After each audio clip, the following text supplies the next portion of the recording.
नमस्कार दोस्तों, कहानी क्राइम चैनल पर आपका स्वागत है। दोस्तों, आज की हमारी जो क्राइम की कहानी है वो है मुंबई महाराष्ट्र से।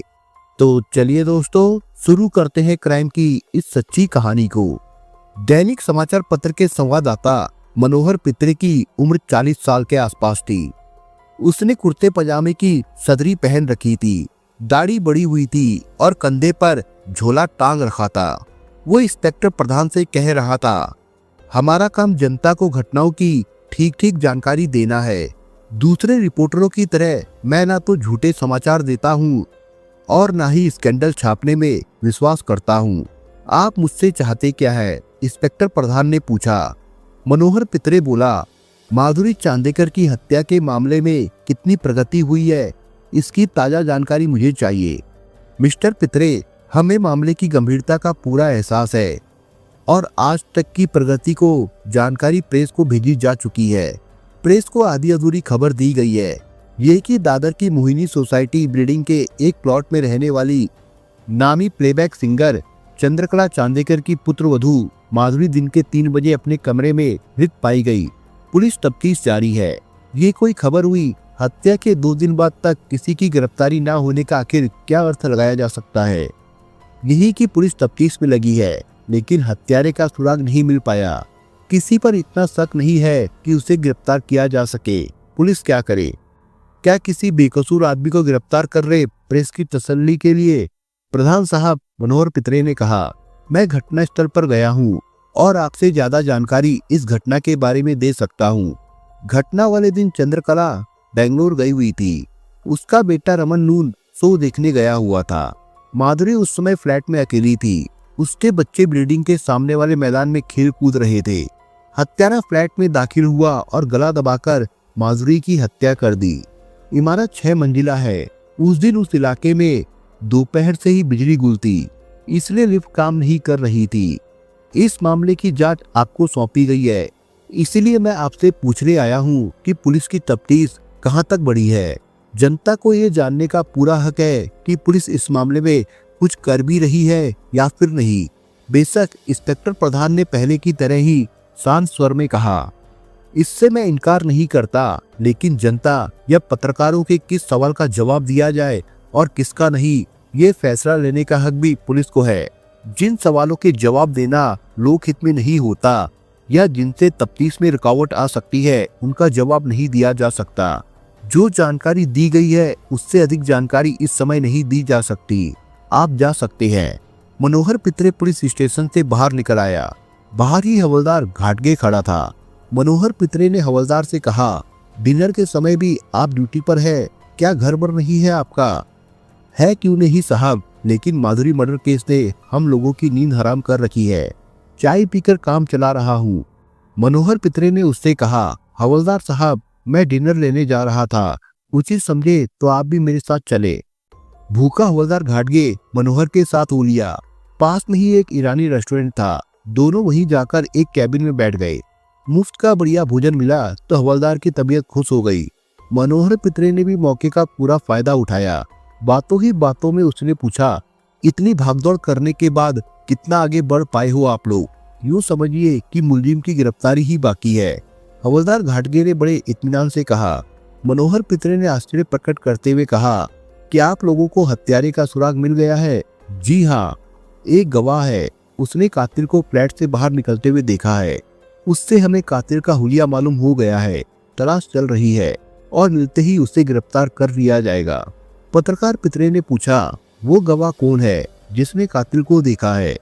उसका नाम सदाशिव टाकसले है।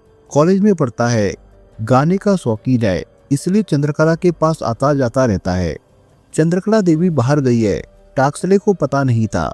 जब वो फ्लैट के सामने था तभी हत्यारा फ्लैट से निकलकर तेजी से सीढ़ियां उतर गया था। माधुरी की लाश देखने के बाद टाकसले ने ये सारी बातें इंस्पेक्टर साहब को बताई थी। मनोहर पित्रे ने हवलदार को कुरेदा, अच्छा ये बताइए कि हत्या का मकसद क्या था? पित्रे साहब, इसके बारे में मुझे कोई जानकारी नहीं है। ये सब बातें सिर्फ इंस्पेक्टर प्रधान को मालूम है। कोई बात नहीं, ये कहकर मनोहर पित्रे ने बिल चुकाया। उसका काम पूरा हो गया था। रेस्टोरेंट से हवलदार थाने की तरफ चला गया और मनोहर पित्रे अपने दफ्तर की ओर। अगले दिन सवेरे इंस्पेक्टर प्रधान अखबार में एक खबर देखकर चौंक पड़े। माधुरी हत्याकांड के सिलसिले में अब तक हुई तफ्तीश की जानकारी छपी थी। शीर्षक कुछ इस प्रकार से था, माधुरी चांदेकर की हत्या का रहस्य खुलने की स्थिति में छात्र सदाशिव टाकसाले की सूझबूझ से गुत्थी सुलझी। हत्याकांड की तफ्तीश में पुलिस की शानदार सफलता। समाचार पढ़कर इंस्पेक्टर प्रधान जितने चकराए उतने ही हैरान भी हो गए। यकीनन जानकारी पुलिस स्टेशन से लीक हुई थी। वो तुरंत अपने ऑफिस पहुंचे और पूछताछ शुरू कर दी कि मनोहर पितरे थाने में किस किससे मिला था। थोड़ी ही देर के बाद हवलदार घाटगे सिर झुकाए इंस्पेक्टर प्रधान के सामने आ खड़ा हुआ। इंस्पेक्टर प्रधान कह रहे थे, घाटगे, जिस तरह मैंने ये जानकारी गुप्त रखी थी कि अपराध किस उद्देश्य से किया गया है, उसी तरह ये बात मैंने जानबूझकर जाहिर नहीं होने दी कि किसी ने हत्यारे को देखा है। घाटगे की समझ में आ गया कि उससे बहुत बड़ी गलती हो गई है। उसने कहा, साहब, मैं अपनी गलती मानता हूँ, इस बार मुझे माफ कर दे। घाटगे, तुमसे बड़ी गलती तो उस प्रेस रिपोर्टर ने की है जिसने सनसनीखेज खबर छापने के चक्कर में गवाह का नाम छाप दिया। उसने ध्यान ही नहीं दिया कि उसकी गलती से गवाह की जान खतरे में पड़ सकती है। खैर, अब सबसे पहले टाकसाले की सुरक्षा का इंतजाम करना होगा। हवलदार ने कहा, सर, एक बात अच्छी है कि आज टाकसाले मुंबई में नहीं है। उसके पिता पूना में रहते हैं। उनकी बीमारी की खबर पाकर कल ही वो मुझे बताकर पूना गया है। इंस्पेक्टर प्रधान को तसल्ली नहीं हुई। उन्होंने सब इंस्पेक्टर देशमुख को बुलाया जो इस मामले में उनके साथ काम कर रहे थे और ताकीद की कि टाकसाले की सुरक्षा का पूरा इंतजाम फौरन किया जाए। उसके घर पर सादी पोशाक में एक सिपाही तैनात किया जाए और पूना से लौटते समय दादर स्टेशन से उसे सुरक्षित घर पहुंचाया जाए। इंस्पेक्टर प्रधान की चिंता की वजह यह थी कि हत्यारा अब तक गिरफ्तार नहीं हुआ था और आज का अखबार पढ़कर वो टाकसाले की जान लेने की कोशिश कर सकता था। उस रोज इंस्पेक्टर प्रधान सारा दिन काम में व्यस्त रहे। शाम को फोन की घंटी बजी। इंस्पेक्टर प्रधान ने फोन उठाया। दूसरी ओर से मृतका का पति रमन बोल रहा था, प्रधान साहब, अगर आपके पास समय हो तो हमारे फ्लैट पर आ जाइए। कोई खास बात है? इंस्पेक्टर प्रधान ने पूछा। जी हाँ, रमन ने कहा, ऐसी बात है जो फोन पर नहीं बताई जा सकती। ठीक है, मैं 15 मिनट के अंदर पहुंच रहा हूँ। ये कहकर इंस्पेक्टर प्रधान ने फोन रख दिया। इंस्पेक्टर प्रधान जब रमन चांदेकर के फ्लैट पर पहुंचे तब श्रीमती चंद्रकला भी वहां पर मौजूद थी। इंस्पेक्टर प्रधान के बैठने के बाद चंद्रकला ने कहा, मैंने चोरी किए गए जेवरों की लिस्ट बना ली है। कुल मिलाकर लगभग 1.5 लाख रुपए के जेवर चोरी हुए हैं। और उन्होंने एक सूची इंस्पेक्टर प्रधान को सौंप दी। सूची पर नजर डालते हुए इंस्पेक्टर प्रधान ने कहा, इतने कीमती जेवर आप घर में रखती ही क्यों थी? मेरी बहू जेवरों की कुछ ज्यादा ही शौकीन थी। पार्टियों में भी वो जेवर पहनकर ही जाना पसंद करती थी, इसलिए हम जेवर घर में ही रखते थे। ठीक है, इंस्पेक्टर प्रधान ने कहा, जेवरों की लिस्ट की कॉपियां हम सभी थाने को भिजवा देते हैं। साथ ही ऐसे सर्राफों पर भी निगरानी रखने का बंदोबस्त करा दिया जाएगा जो चोरी का माल खरीदते हैं। तभी रमन ने कहा, इंस्पेक्टर प्रधान, मैंने आपको तकलीफ इसलिए दी है कि आज सवेरे से ही हमारा घरेलू नौकर रामचरण लापता है। रामचरण इस नाम का आपका कोई नौकर तो मुझे यहाँ उस दिन नहीं दिखा जब मैं वारदात की खबर पाकर जांच पड़ताल के लिए यहाँ पर आया था और मैंने आप सभी के बयान लिए थे।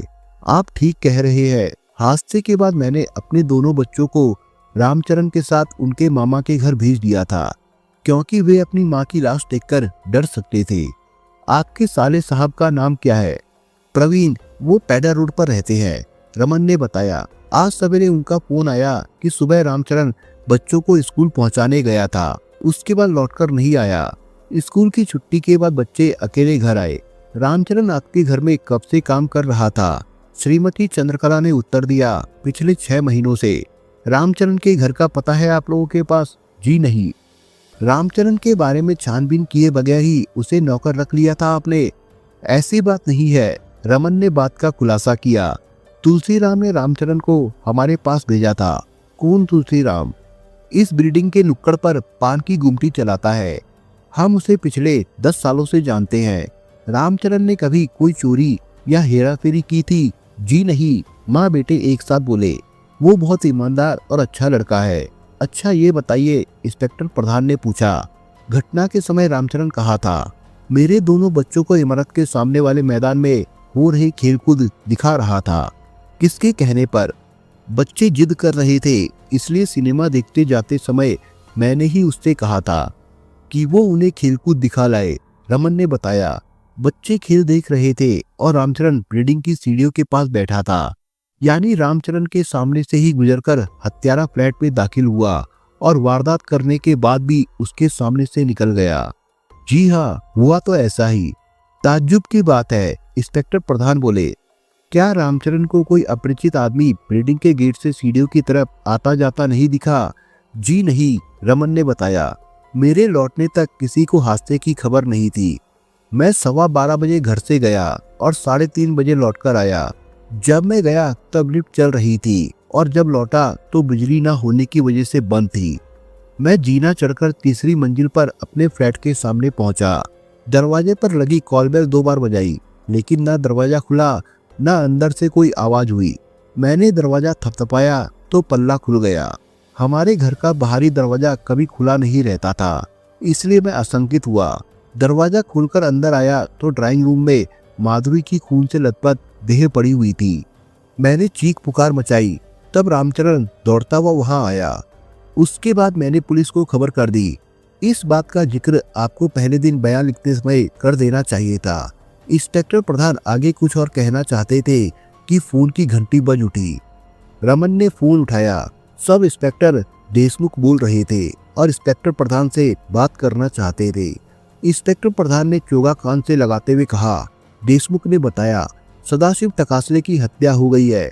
कहाँ, कैसे? इंस्पेक्टर प्रधान हैरान रह गए। दादर रेलवे स्टेशन पर, देशमुख ने बताया। हम टाकसले को अपनी हिफाजत में ले पाते उससे पहले ही किसी व्यक्ति ने उसकी छाती में छुरा घोंप दिया और भीड़ का फायदा उठाकर भाग निकला। मौके पर ही टाकसले की मृत्यु हो गई। इंस्पेक्टर प्रधान अफसोस में डूब गए। आखिर मेरी आशंका सच निकली। हत्यारे ने एकमात्र गवाह की भी जान ले ली। इस सब के लिए पत्रकार मनोहर पित्रे जिम्मेदार है। उसके खिलाफ भी कार्रवाई करनी होगी। तुम लोग वहीं रुको, मैं मौके पर पहुंच रहा हूँ। चांदेकर परिवार से विदा लेकर इंस्पेक्टर प्रधान बाहर निकले तो इमारत के नुक्कड़ पर पान की गुमटी दिख गई। हालांकि इंस्पेक्टर प्रधान को दादर रेलवे स्टेशन तुरंत पहुंचना था, फिर भी वे पान की गुमटी के सामने पहुंच गए। उस समय वहां कोई ग्राहक नहीं था। गुमटी में चिकन का कुर्ता और धोती पहने जो व्यक्ति बैठा था, पूछने पर मालूम हुआ कि वही तुलसीराम था। सरसरी पूछताछ करने पर प्रधान को मालूम हुआ कि तुलसीराम बनारस का रहने वाला था और रामचरण लखनऊ का। लगभग 5-7 साल पहले एक गुजराती सेठ के साथ रामचरण मुंबई आया था।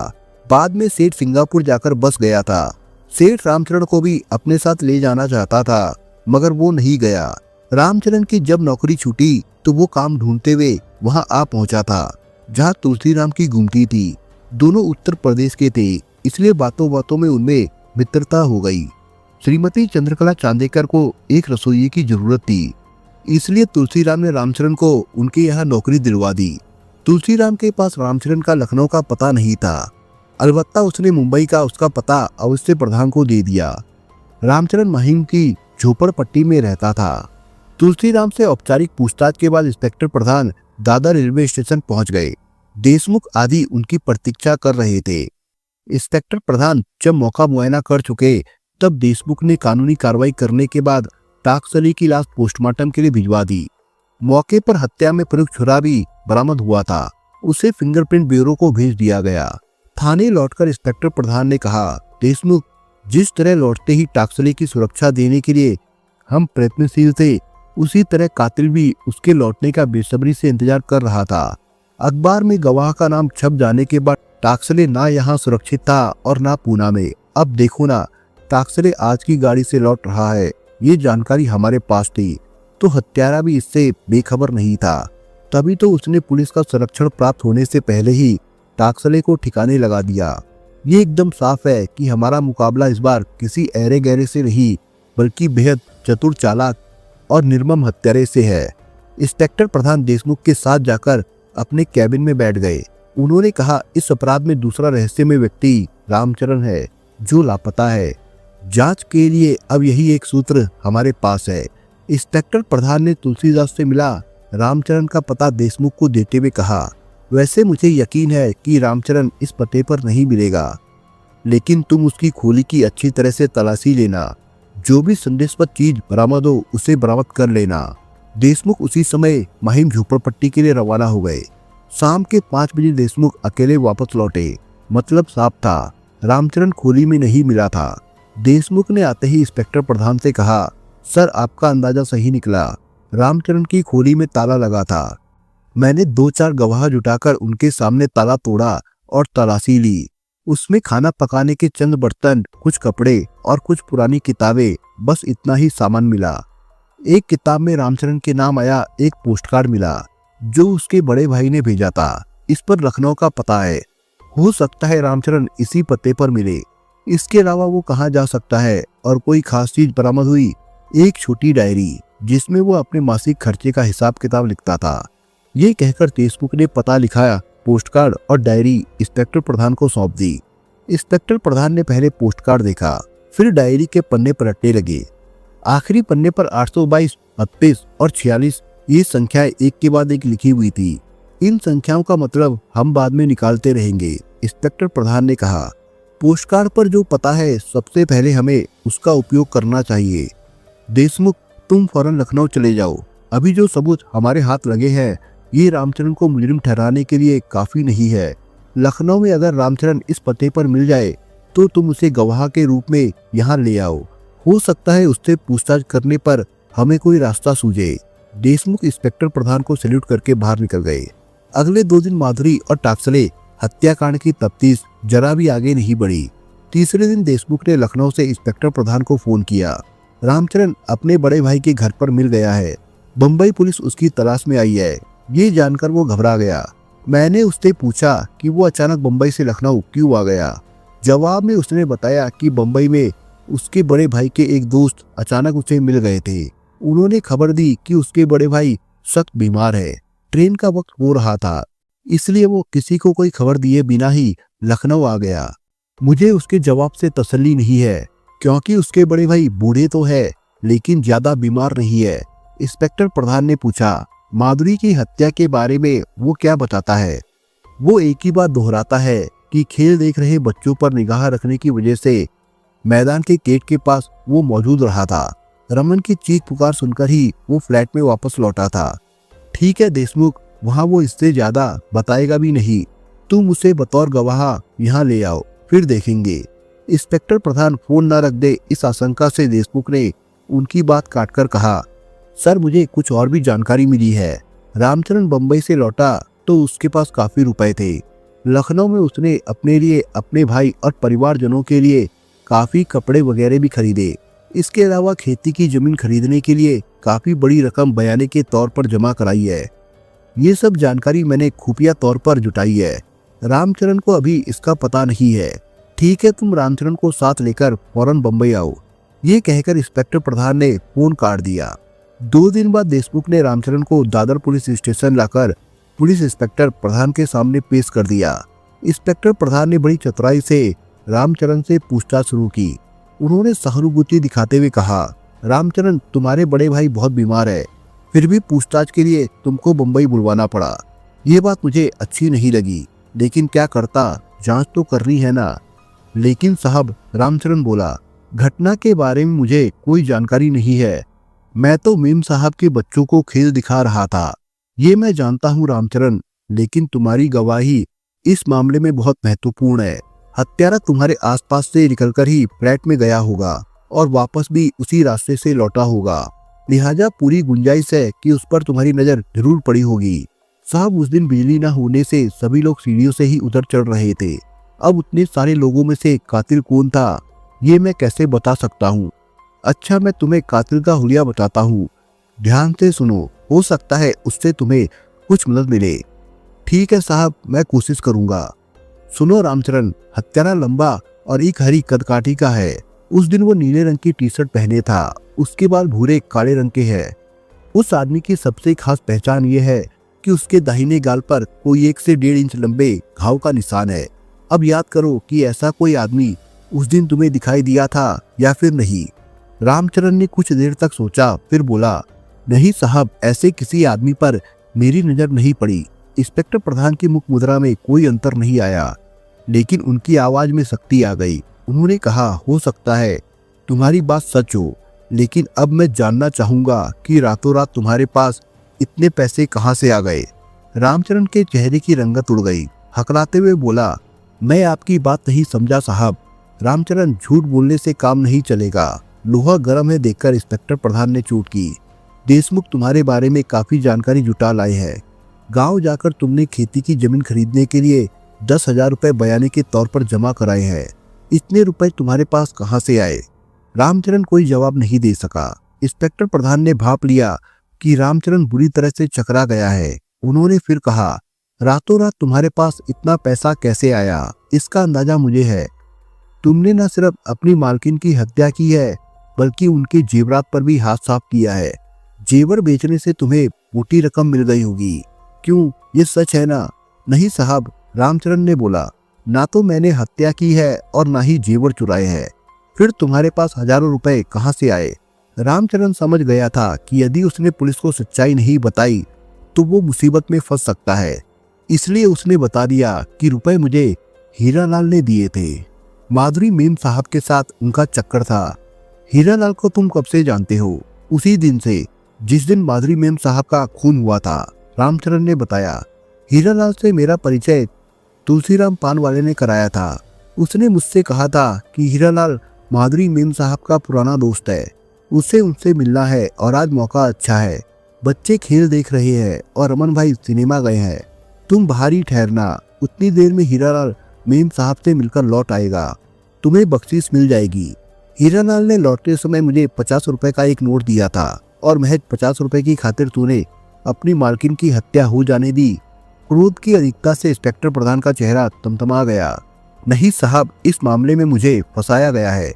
रामचरण बोला, मैं समझा था कि हीरालाल और मेम साहब के बीच प्रेम मोहब्बत का रिश्ता होगा, लेकिन जब मैंने मेम साहब की खून से लथपथ लाश देखी तो समझ गया कि ये काम हीरालाल और तुलसीराम की मिलीभगत से हुआ है। मैं बहुत घबरा गया। मुझे डर था कि अब इस जुर्म की लपेट में मैं भी ना आ जाऊं। जब रमन भाई ने बच्चों को उनके मामा के घर ले जाने को कहा तब मेरी जान में जान आई। लेकिन तुम वहां से भागी क्यों और उतनी बड़ी रकम तुम्हारे हाथ कैसे आई?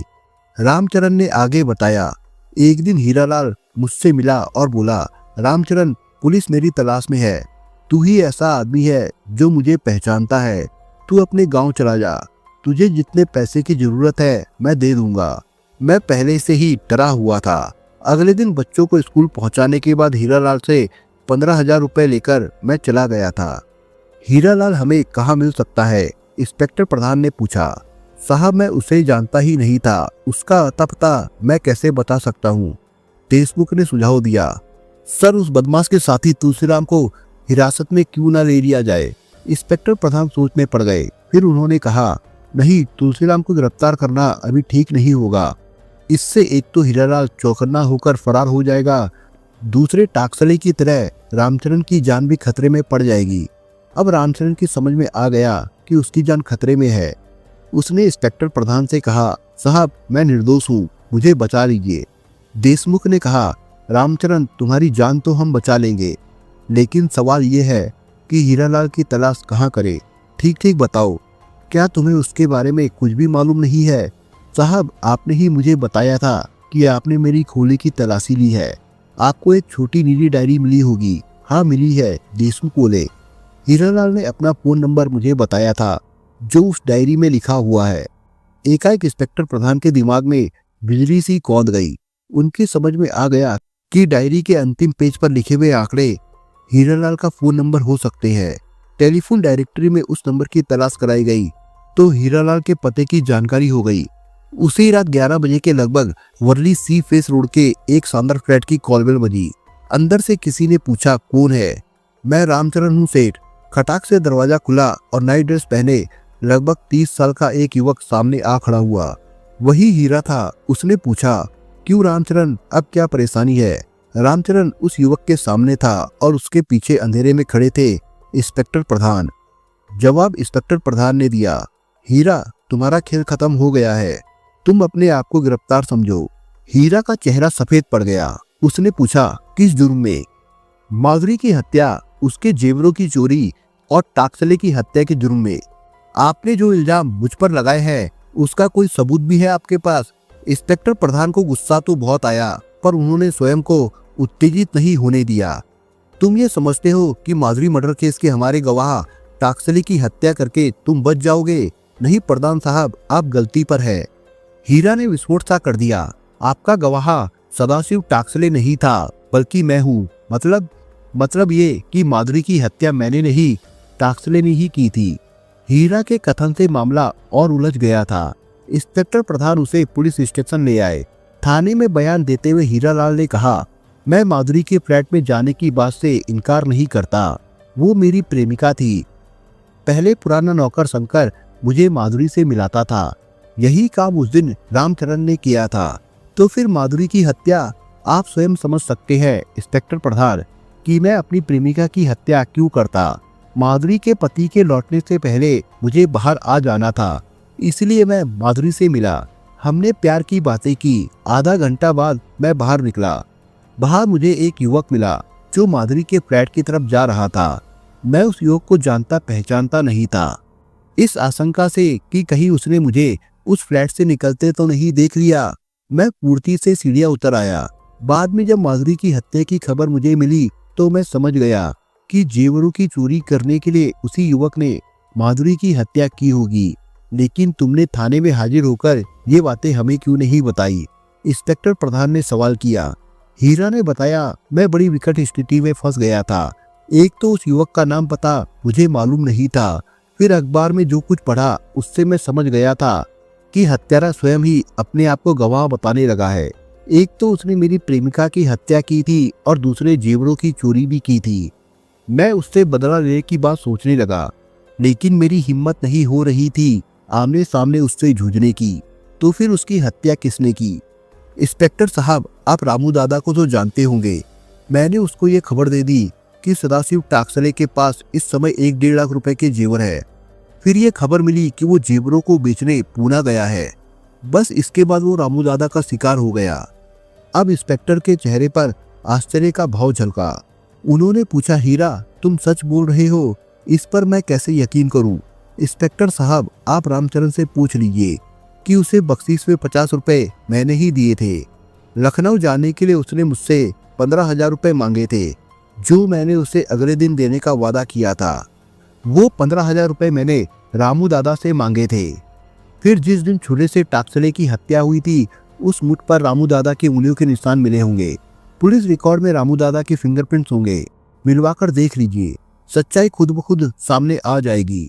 यही नहीं, मैं आपको ये भी बता सकता हूँ कि रामू दादा अपना माल कहाँ रखता है। हीरालाल के बताए पते पर चुराए गए जेवरात को मिले ही पहले हुई कई चोरियों का माल भी बरामद हुआ था। तुलसीराम से भी पूछताछ की गई। उसने भी गवाही दी कि हीरालाल का प्लास्टिक का छोटा सा कारखाना है और उसका आपराधिक गतिविधियों से कोई वास्ता नहीं है। 2-4 महीने में वो एक बार माधुरी से मिलने आता था। इसके बावजूद वो टाकसले की हत्या और उससे माधुरी के जेवर छीने जाने के मामले में अभियुक्त बनता था, क्योंकि हीरालाल की सूचना पर ही वारदात हुई थी। इसलिए उसे षड्यंत्र रचने के अपराध में गिरफ्तार कर लिया गया। तुलसीराम के बारे में भी ऐसा कोई सूत्र पुलिस के हाथ नहीं लगा जिससे अपराधियों से उसकी मिलीभगत होने की पुष्टि होती, इसलिए उसे छोड़ दिया गया। जबकि रामू दादा फिलहाल फरार था और हीरालाल को पुलिस ने कोर्ट के सामने पेश करने के बाद जेल भेज दिया था। दोस्तों, इस कहानी के बारे में आपके विचार क्या है, हमें कमेंट बॉक्स में जरूर बताएं। और दोस्तों, अगर आपको हमारा काम पसंद आया हो तो वीडियो को लाइक शेयर जरूर करिए। और अगर आपने अभी तक चैनल को सब्सक्राइब नहीं किया हो तो जाने से पहले चैनल को सब्सक्राइब जरूर करिए दोस्तों। धन्यवाद।